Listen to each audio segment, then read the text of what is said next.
Hey everybody, here with Chapter 2, Section 1. We're going to start getting into the origins of American government, how our government came to exist.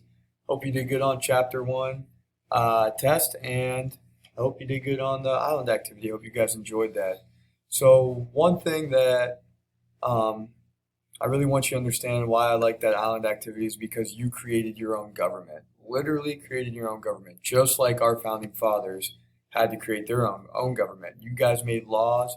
You guys made your own little constitution by writing out the 13 questions. You guys had kind of a little scenario. You talked about trade with foreign nations. I mean, everything that you guys did, you became the leaders of your country. Um, Now, getting into how our government was formed, we got a lot of our ideas um, from where we were from. We were obviously immigrants. We were all from England at that point in time. And during the 1600s, people immigrated from all over to the United States of America. We had our 13 colonies. Most of the English filled the colonies. And we had two basic English principles that were developed during the colonial period. Number one, which was limited government. And number two, we were going to have a representative government.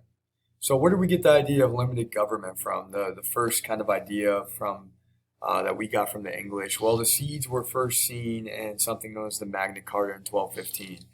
Uh, some English nobles, were upset with the king. I got the name of King John at that time, and they forced him to basically sign a document recognizing them of their rights. So it was the first form of a constitution in 1215, known as the Magna Carta, and that's kind of how we get our Constitution, giving up some of our rights in order to be ruled. This is where that John Locke may have gotten his idea from, this 1215 Magna Carta, and we kind of got some of our ideas from this. It limited the king's powers. The first time the king's power was ever limited, and it protected the people from unrest, punishment, loss of life, levying of taxes without the consent of the people. So it's interesting. So the first one, limited government. Number two, petition of right. So we see the petition of right come up when Parliament, which is a form of Congress, okay, so Parliament, everybody holds kind of a seat and they vote on what they want. Did not want monarchs, kings, or queens to become too powerful, especially a monarch that abused his power. He got the name of Charles I at the time of the Petition of Right.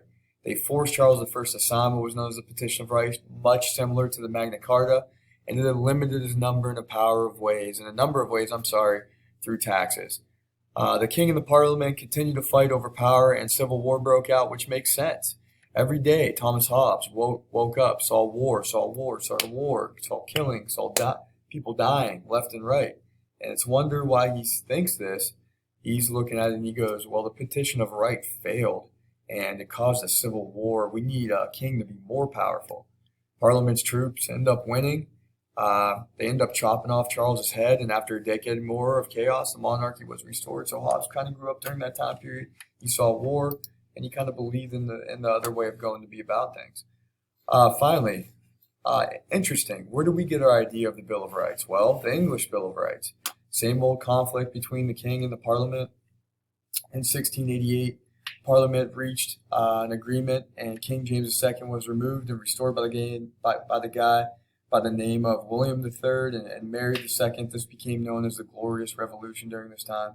And the English Bill of Rights sets clear limits on the monarch during this time.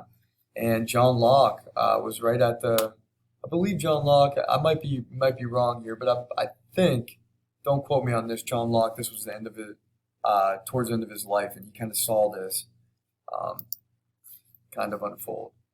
Another way we get government from the English is a representative government. What's a representative government? Exactly like it sounds. We elect our delegates, we make laws, we conduct government.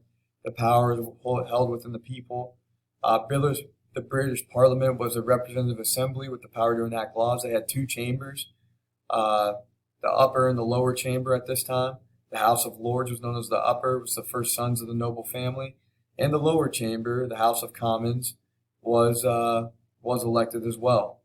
Okay, so the House of the Lords was the first sons of the noble family, and they basically were all white, rich Englishmen, and most were elected sons of nobles that were going to be in these two houses. and they made the rules or laws which went to the king for approval. So a representative government, they were supposed to represent the people. Did they always? Not so much at this point in time, but that's kind of where we get our idea of Congress from. New political ideas. The Enlightenment period during the 1700s, writers started to stress that society and social relations should be based on reason. We see Locke. We see Rousseau. Okay, private property brings about government, making people evil. People will steal. People will do these things. We need protection from the government, from life, liberty, and property. You take somebody's life, you take somebody's freedom, or you take somebody's property, it's going to come down to you facing the government and being basically brought in front of the courts. Both had ideas about social contract among the governed. Locke's ideas, we've kind of already discussed it. You should know them. And this is kind of where we get our ideas of the Declaration of Independence, our Constitution, and the French Revolution all reflect these ideas from Locke and Rousseau. Our colonial government started to be formed from 1607 to 1733.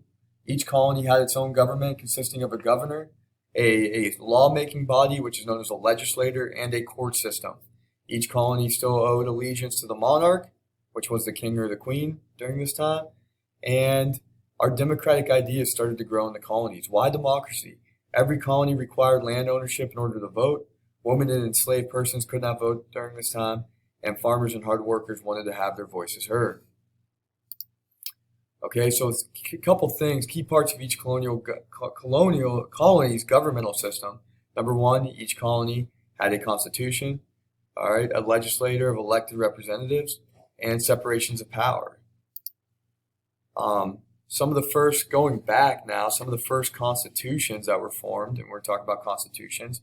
The first one was the Mayflower Compact. You guys are going to do this in your scavenger hunt. You're going to look at the petition or the English Bill of Rights. You're going to look at the Mayflower Compact.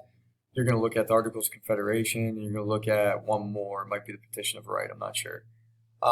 Created rules to govern over themselves.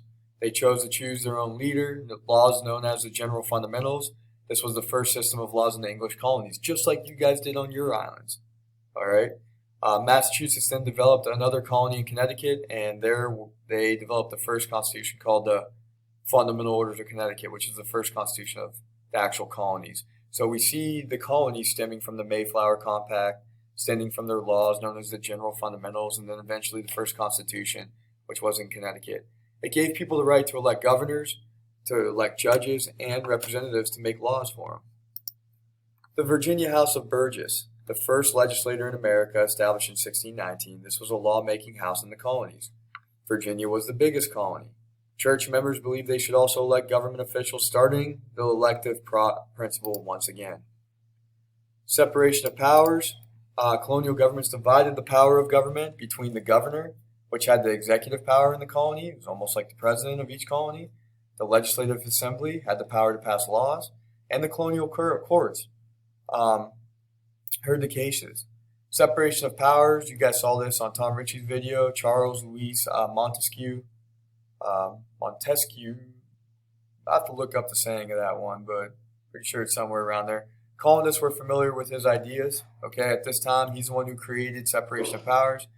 This time of developing and practicing their governmental skills was known as the seat time of the Republic. I want you to think about why you think it's called the seat time of the Republic, and I'm going to tell you why.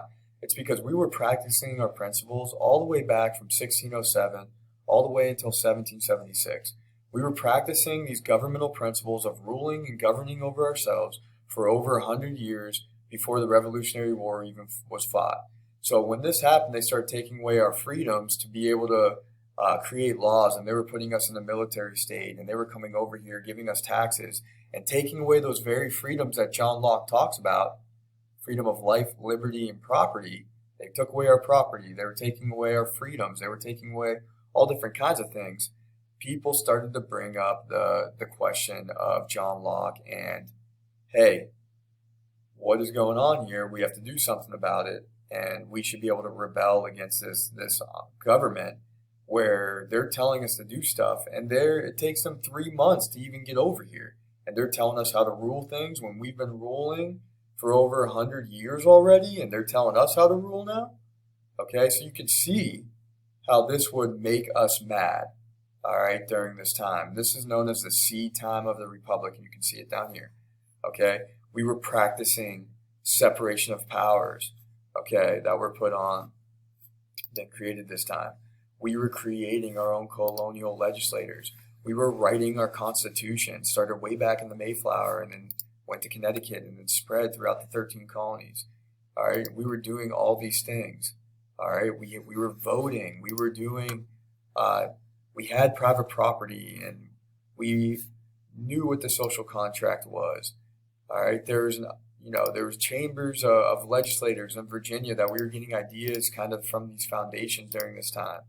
All right, we were practicing limited government, representative government, and when England came over and took that away, it was a problem, and it's what's going to stem the creation of our country. Okay, good job today, guys. Tomorrow we'll be getting to Chapter 2, Section 2. What you need to do tonight is you need to do the founding document scavenger hunt.